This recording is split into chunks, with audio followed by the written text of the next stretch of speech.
दोस्तों, हम आपके लिए आज एक ऐसी कहानी लेकर आए हैं जो एक नई नवेली शादीशुदा जोड़े की है। यकीन मानिए दोस्तों, ये कहानी आपके दिल को अंदर तक झकझोर कर रख देगी। नमस्कार दोस्तों, मैं हूं इम्मू और आप देख रहे हैं क्राइम स्टोरी विद इम्मू। तो चलिए वीडियो करते हैं स्टार्ट। महाराष्ट्र के कल्याण कस्बे के एक इलाके विट्ठलवाड़ी में दुर्गा मंदिर के ठीक सामने यशवंत अपार्टमेंट के फ्लैट नंबर 9 में जगदीश सालुंके अपने बड़े भाई कांचन सालुंके के परिवार के साथ रहता था। जगदीश सालुंके एक कंपनी में नौकरी करता था। उसकी शादी एक खूबसूरत और महत्वाकांक्षी लड़की वृषाली ठाकरे से हुई थी।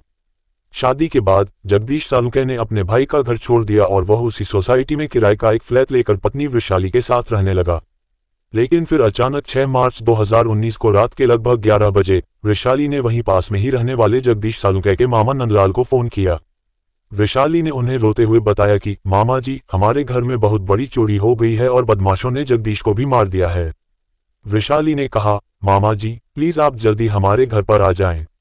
ये सारी बातें बताते हुए वह बहुत घबराई हुई लग रही थी। इधर जगदीश की मौत के बारे में सुनकर नंदलाल के तो होश उड़ गए, लेकिन फिर भी नंदलाल ने वृषाली को हिम्मत देते हुए कहा कि वह तुरंत ही उसके घर पहुंच रहे हैं, क्योंकि नंदलाल के घर के पास ही उसका बड़ा भांजा यानी जगदीश का बड़ा भाई कांचन सालुंके भी रहता था। इसलिए नंदलाल ने जगदीश की हत्या की जानकारी कांचन सालुंके को भी दे दी। अपने भाई की मौत की खबर सुनते ही वह भी अपने मामा के साथ तुरंत घटनास्थल पर पहुंच गया और फिर देखते ही देखते ये खबर आग की तरह पूरे इलाके में फैल गई। आस पड़ोस के लोगों के साथ साथ जगदीश सालुंके के जान पहचान वाले और रिश्तेदारों की भीड़ जमा हो गई। जब उन लोगों की नजर घर के अंदर गई तो उन्होंने देखा कि जगदीश सालुंके बेड पर पड़ा था, साथ ही घर का सारा सामान इधर उधर बिखरा हुआ था और जगदीश सालुंके की पत्नी वृषाली उसके शरीर से लिपटकर बुरी तरह रो रही थी। जगदीश सालुंके के घर पहुंचने के बाद उसके भाई कांचन सालुंके और मामा नंदलाल ने आसपास वालों की मदद से वृषाली को जगदीश से अलग किया और एक ऑटो की मदद से जगदीश को पास के ही एक क्लिनिक में लेकर गए। वहां से उन्हें जगदीश को किसी दूसरे अस्पताल में ले जाने के लिए कहा गया। इसके बाद वह लोग जगदीश को आनन फानन में दूसरे अस्पताल लेकर गए, लेकिन वहां भी उन्हें निराशा ही हाथ लगी, क्योंकि वहां के डॉक्टरों ने भी जगदीश सालुंके की हालत को देखकर उसे रुक्मिणी बाई अस्पताल रेफर कर दिया।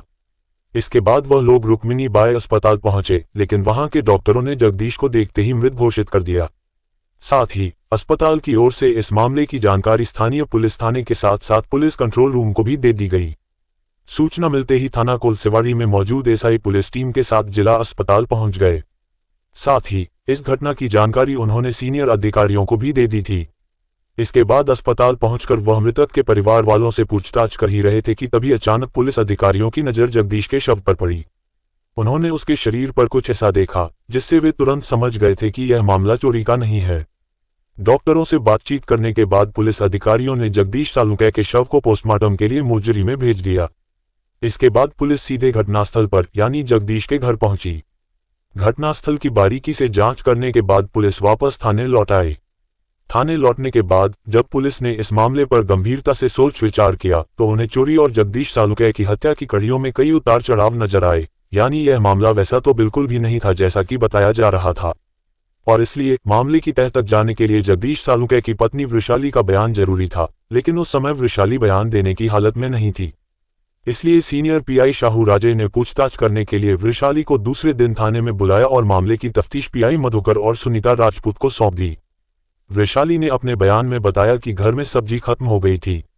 उसने पति जगदीश सालुंके को फोन कर सब्जी लाने को कहा था, लेकिन वह काम से लौटते समय सब्जी लाना भूल गए और खाली हाथ ही घर पर आ गए, जिसकी वजह से वृषाली खुद बाजार चली गई। लेकिन बाजार से लौटकर जब वह अपने घर आई तो घर की हालत को देखकर उसके होश उड़ गए और जब वह दौड़कर अपने पति जगदीश के पास पहुंची तो वह बेहोश पड़े थे। यह सब देखकर वृषाली बुरी तरह डर गई। उसकी शादी के सारे गहने भी बदमाश चोरी करके ले गए थे और जब उसकी समझ में कुछ नहीं आया तो उसने पति के मामा नंदलाल सौदा को फोन पर सारी जानकारी दे दी। जगदीश और वृषाली की शादी को अभी 3 महीने भी नहीं हुए थे कि अचानक जगदीश की मौत हो गई थी। इसके बाद पुलिस ने वृषाली सालुंके के बयान के आधार पर अज्ञात लोगों के खिलाफ हत्या का मामला दर्ज करके तफ्तीश शुरू कर दी। लेकिन जब जगदीश की पोस्टमार्टम रिपोर्ट आई तो उसे देखकर पुलिस का शक सीधा वृषाली पर चला गया, यानी अब सीधे सीधे वृषाली ही पुलिस के निशाने पर आ गई थी। इसके बाद पुलिस ने पत्नी पर शक होने की वजह से जगदीश सालुंके के परिवार वालों से भी पूछताछ की। जगदीश के परिवार वालों ने उसकी मौत को एक बहुत गहरी साजिश बताया। परिवार वालों के बयान के अनुसार वृषाली और जगदीश की शादी तो हो गई थी, लेकिन वृषाली अपनी शादी से खुश नहीं थी, क्योंकि वह शादी से पहले 2 बार जगदीश सालुंके के साथ शादी करने से मना कर चुकी थी। वृषाली को यह शादी अपने घर वालों के भारी दबाव के कारण करनी पड़ी थी। इसके बाद पुलिस टीम ने जब इन सब बातों की सच्चाई जानने के लिए वृषाली से फिर से पूछताछ की तो पहले तो उसने पुलिस को बहकाने की बहुत कोशिश की, लेकिन फिर वृषाली पुलिस के सवालों के घेरे में कुछ इस तरह फंसी कि आखिरकार उसने अपना जुर्म स्वीकार कर लिया। लेकिन अब सवाल यह है कि आखिर वृषाली ने अपने पति जगदीश का इतनी बेरहमी से कत्ल क्यों किया। दोस्तों, अब यहाँ से इस घटना को जरा ध्यान से सुनिए, और खासकर लड़कों को तो जरूर सुनना चाहिए, ताकि फिर से कोई वृषाली बनकर किसी जगदीश की जिंदगी न छीन ले। दरअसल 23 वर्षीय जगदीश एक सुंदर लड़का था। वह मूल रूप से जलगांव के तालुका रावेर का रहने वाला था। उसके पिता गोकुल सालुंके सीधे साधे व्यक्ति थे। गांव में उनकी थोड़ी बहुत जमीन थी। इसके अलावा रावेर में उनकी हेयर कटिंग की दुकान भी थी। परिवार में उनकी पत्नी के अलावा सिर्फ 2 बेटे थे। बड़े बेटे कांचन सालुंके की शादी हो चुकी थी और वह अपनी पत्नी के साथ महाराष्ट्र के कल्याण के उपनगर में रहता था, जबकि छोटा बेटा जगदीश सालुंके उस समय पढ़ाई कर रहा था। गोकुल सालुंके अपनी खेती किसानी और दुकान से अपना परिवार चला रहे थे। जगदीश को लेकर माता पिता का सपना था कि उनका छोटा बेटा उनके साथ रहकर घर की जिम्मेदारियों को संभाले, लेकिन ऐसा हुआ नहीं, क्योंकि पढ़ाई पूरी करने के बाद जगदीश का मन गांव में नहीं लगता था। इसलिए उसने भी शहर जाकर रहने की जिद पकड़ ली। शहर आकर वह अपने बड़े भाई कांचन सालुंके और भाभी के साथ रहने लगा। फिर जल्दी ही उसे अमरनाथ स्थित एक फार्मास्यूटिकल कंपनी में नौकरी मिल गई। जगदीश जब नौकरी करने लगा तो परिवार वाले उसकी शादी के बारे में सोचने लगे। जगदीश के पिता गोकुल सालुंके ने जब बेटे की शादी की बात अपने रिश्तेदारों और जान पहचान वालों को बताई तो जगदीश के लिए मलाड के रहने वाले ठाकरे परिवार की वृषाली ठाकरे का रिश्ता आया। 22 वर्षीय वृषाली ठाकरे अपने परिवार की इकलौती बेटी थी। उसके पिता की मृत्यु हो चुकी थी। घर में उसका एक भाई सतीश ठाकरे और मां ही थी।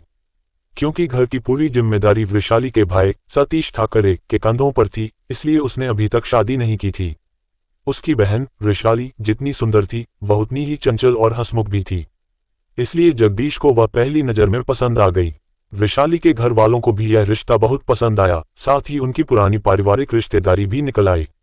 इसलिए ठाकरे परिवार वृषाली की शादी जल्द से जल्द कर देना चाहता था।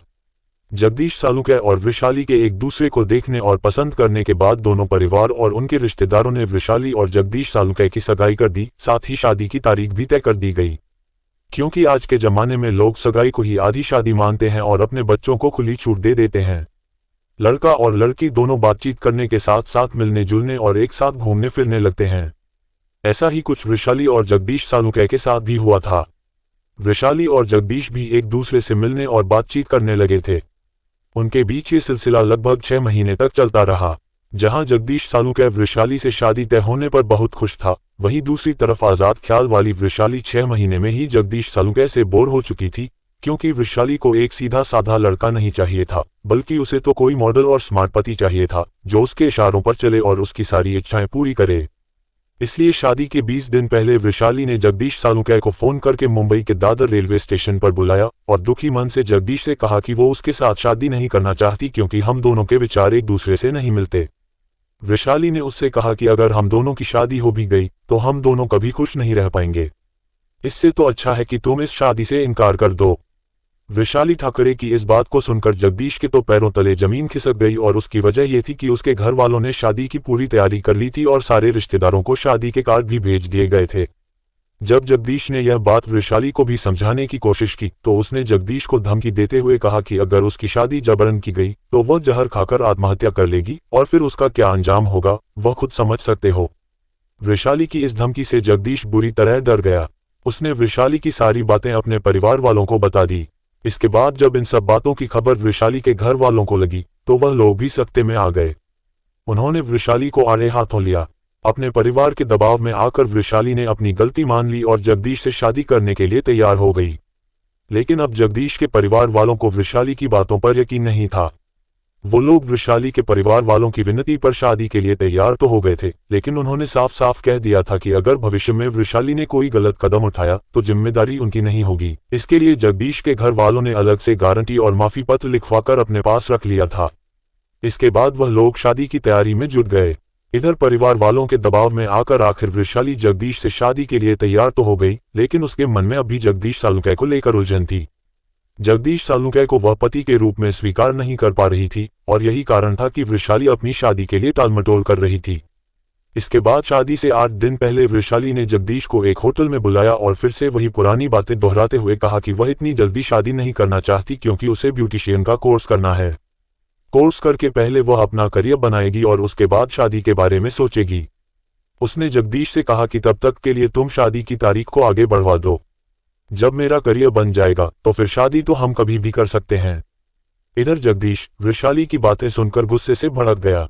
इस बार जगदीश सालुंके ने वृषाली को समझाने की कोशिश नहीं की, बल्कि उसने सख्त लहजे में कहा कि यह बात तुम खुद अपने परिवार वालों से क्यों नहीं कहती। इतना कहकर जगदीश गुस्से में वहां से उठकर चला गया।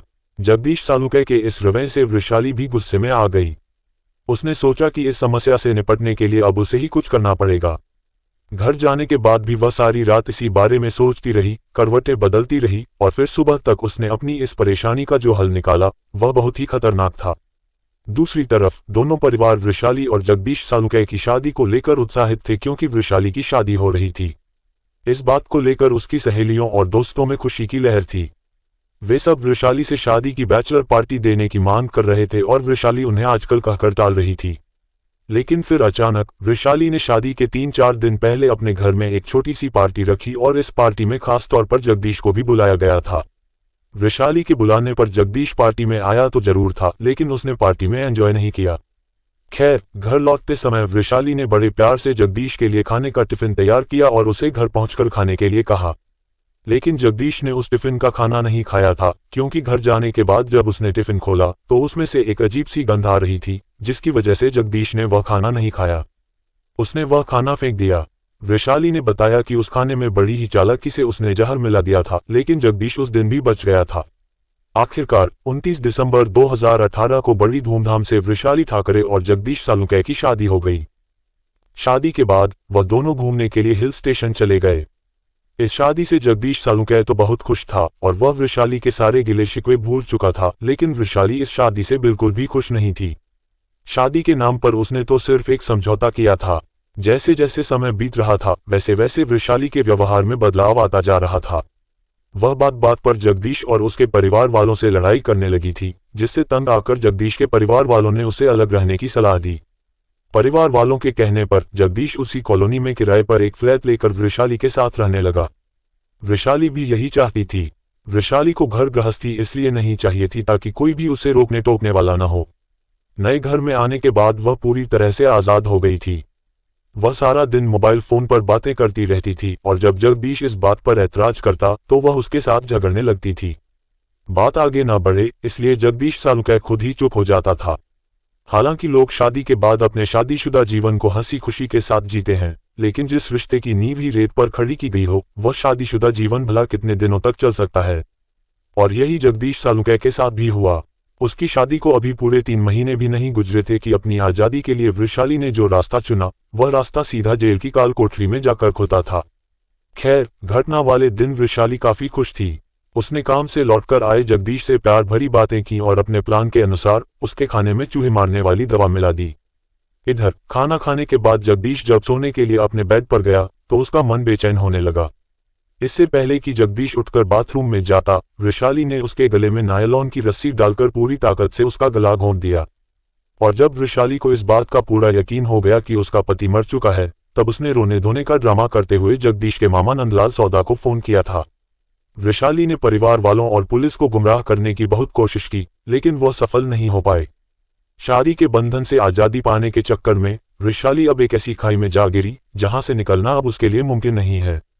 लेकिन अब सवाल यह है कि जब वृषाली और जगदीश दोनों के परिवार वालों को इस बात का पता चल चुका था कि वृषाली जगदीश से शादी नहीं करना चाहती थी, तो फिर उन्हें ये रिश्ता नहीं करना चाहिए था, क्योंकि वृषाली ने शादी से पहले खुद जहर खाने की धमकी भी दी थी।